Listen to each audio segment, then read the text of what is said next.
Okay, welcome back to another episode of Third and 23. I'm your host, Alex, here to bring you another pick and prediction video. We're talking week 17 of the NFL season.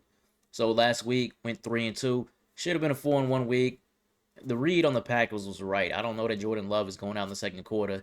Still had a chance to win the game. Romeo Dobbs, what are we doing? What are we doing? How many losses do I got because of stuff like that this season?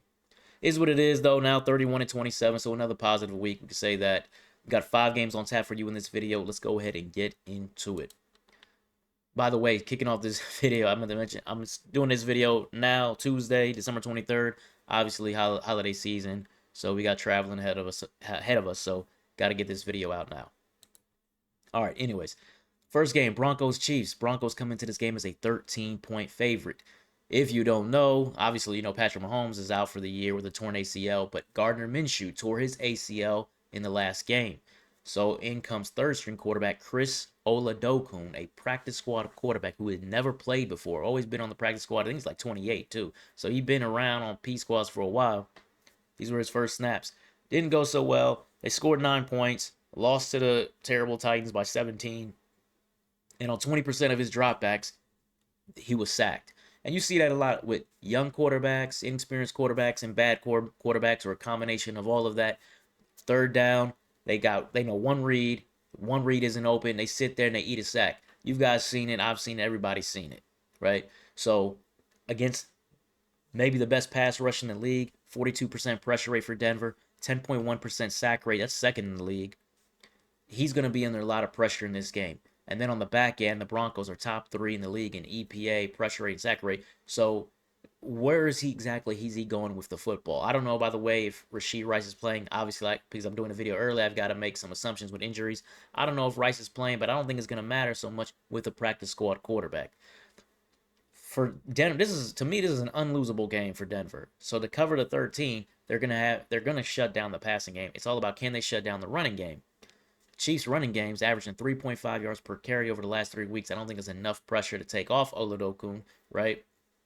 You guys know it. Kareem Hunt, Isaiah Pacheco, these guys are just kind of plodding along now. And now against a stacked box, I don't think they're going anywhere. NFL, this is a 38-3 final. Denver's not going to care that they got these QB injuries. They're not going to care that KC is down. It's a rivalry game. I'm sure they want to put one on them. This doesn't make sense that this is going to be a close game. KC shouldn't be able to score 13. So give me the Broncos, and I'm going to lay the 13. Moving on to the next game, we've got Pittsburgh visiting the Browns.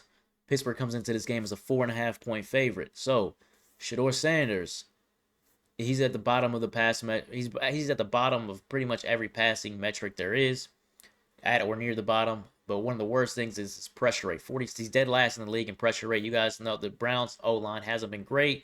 They also sometimes can hold the ball too long, either or. Steelers 12th in sack rate. And this is a game that you can see TJ Watt.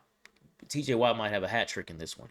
So I think Shedeur's going to be under pressure. I think he's going to be taking sacks. I think he may turn the ball over a couple times in this one, as we've seen over the past few weeks.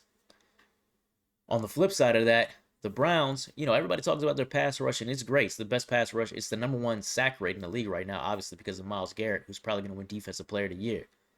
But their run game has not been that great. Over the last 3 weeks, they've been giving up 163 yards rushing per game. The Steelers' rush offense, and you guys know it if you saw Kenneth Gainwell this past week, right, or this past Sunday, 3rd in EPA per attempt, 5th in explosives over the last 3 weeks. The Steelers are doing it with their run game. So while we say, DK Metcalf, I know I don't have it up here, DK Metcalf is out because he's suspended, they weren't really using him to stretch he wasn't making a lot of downfield plays anyway. Aaron Rodgers' average depth of target is the worst in the league. I think it's 5.7. It's 5 over the last 3 weeks. So losing DK Metcalf to me doesn't make that much of a difference in this game. Steelers were going to win this game with their running game anyway, and I think they're going to control the clock, control the tempo of this game, because I think this ground attack is going to work. I think Cleveland's is looking at a lot of 3 and outs, some turnovers, sacks, and so on. Go ahead and give me the Steelers on the road, laying the 4.5.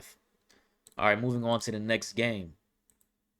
We've got the Seattle Seahawks visiting the Carolina Panthers. 2 teams going to the playoffs. Well, potentially going to the playoffs, right? Carolina still has not clinched the NFC South. Carolina coming off that big win, though, against the fading Buccaneers last week. They're in the driver's seat to win the NFC South now. But when we look at this game, Seattle coming in as a 7-point favorite, it's all about their pass offense. Darnold's first in the league in yards per attempt, ninth in EPA. I think this is a pass game mismatch when you look at the fact that Carolina's 24th and 25th and those same metrics on the defensive side. Plus, the Panthers have the worst pass rush in the league. So I see no rush on Darnold. He should be able to find JSN, Shaheed, Cooper Kupp, and others down the field in this one. I think Darnold should be able to have a big game on the road in Carolina. Can Bryce Young keep pace for this 7 to not hit?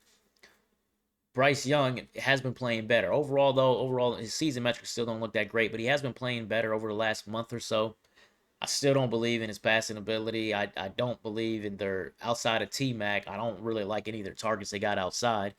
So it's really, can their running game give him some kind of balance against a stout Seattle Seahawks rush defense? If you play fantasy football, Rico Dowdle might have got you to the playoffs and a little bit of Chuba Hubbard, right? But you also know that running game has been sliding over the last 3 weeks. Success rate is 41%. That's 27th in the league, and that's in that time frame. So now I see a Carolina run game that's fading against a kind of a brick wall Seattle run defense. And then on the flip side, you got a Seattle pass offense that's probably going to be able to take off, hit a lot of big plays down the field. So because of that, and I don't see Bryce keeping pace, give me the Seattle Seahawks, and I'm going to lay the 7. I think a big game from Sam Darnold is on tap. All right, moving on to the next game. We've got the Houston Texans visiting the LA Chargers. Chargers starting out as a 2-point favorite in this one. This is a defensive game. The Texans might be the best defense in the league. Number 1 in pass defense EPA, first in success rate allowed. The Chargers been great all year defensively and even better over the last few weeks. But they're 6th in EPA allowed, 3rd in explosive pass plays allowed. So these are two top passing defenses that are going to make things hard for CJ Stroud and Justin Herbert. So when I look at it, I see CJ Stroud, it's going to be hard on him. He's got Nico Collins and some rookie wide receivers to go to. I don't really like that matchup so much for him. Justin Herbert, against the best pass defense in the league, he's been kind of average all season, but he's got better pass catching options, in my opinion, at least in terms of quantity to go to. So if I was to pick a quarterback that was going to have a better game in this one, I would probably lean towards Herbert. Either way, though, this game is going to be one to me on defense and running game. And the Texans don't have a running game. 30th in the league in EPA per attempt and stuff rate. They're not going anywhere. Woody Mark's been banged up, you know that. But backup running backs aren't getting anything done on the ground for them. The Chargers, their run defense is 2nd in success rate allowed over the last 3 weeks, 5th in EPA attempt. So I don't think Houston is going anywhere on the ground. I think they're going to struggle through the air. I think Houston's going to struggle to score points in this game. The Chargers, they've been middle of the pack running the football. You got Omari Hampton, who had missed a lot of time. He was my pick to win Rookie of the Year back in the preseason. That's not going to happen, but now that he's back and healthy, we saw it last week against the Cowboys. I think he's going to continue to knock some of the rust off. I think he could have a decent game against Houston in this one, and I think behind Omari and Hampton and this Chargers defense is going to contain this Houston Texans offense, I think you're looking at a low-scoring defensive game, but the Chargers winning. I'm going to bet on a traditional margin of victory in this one, 3-7, so on like that. So go ahead and give me Chargers and lay the 2. This was something like 3.5. I'd stay away from this. All right, moving on to the next game. We've got, or the 5th and final game, we've got the Eagles visiting the Bills. This is a game that I think should have been played earlier in the season. You got this game second to last week of the year. It kind of doesn't matter as much, right? You lose the magnitude. The Eagles already clinched the NFC East. The Bills, they haven't clinched the playoffs yet, but they're likely going to dominate the Jets next Sunday anyway, so they'll go to the playoffs. So this game kind of loses its luster to me versus having it early in the year, defending Super Bowl champions against the Bills, who almost made it to the Super Bowl, right? But anyways, that said, you're looking at an Eagles defense that's been on a heater as far as pass rush and pass defense goes over the last, I would say, back half of the season. We saw that last week against Commanders when I did the video against the Commanders. So Josh Allen, he's great. He's having another MVP caliber kind of season, but he's coming off a rough one against Cleveland. He might have a rough one in this one as well against the Eagles. Pass defense has been looking really strong. So now it's about the running game. And the Bills can run the football, as you know, with James Cook. They're 5th over the last 3 weeks in rushing yards per game at 171 yards per game. 4th in success rate, 53%. The Eagles' rush defense, 24th in success rate, 27th in explosives allowed over the last 3 weeks. So James Cook and Josh Allen, taking off and running, they should have themselves a good game. Flip side of that though, Eagles, Saquon Barkley has not been having a year that we thought we would have, right? And the first half of the season was awful for Philly, but they've kind of come on over the second half of the season. In the last 3 weeks, the Eagles are averaging 174 yards rushing per game, and they're 6th in explosive rush plays in that same stretch. The Bills' run defense has been weak all year. The last 3 weeks, they're allowing 7 yards per carry.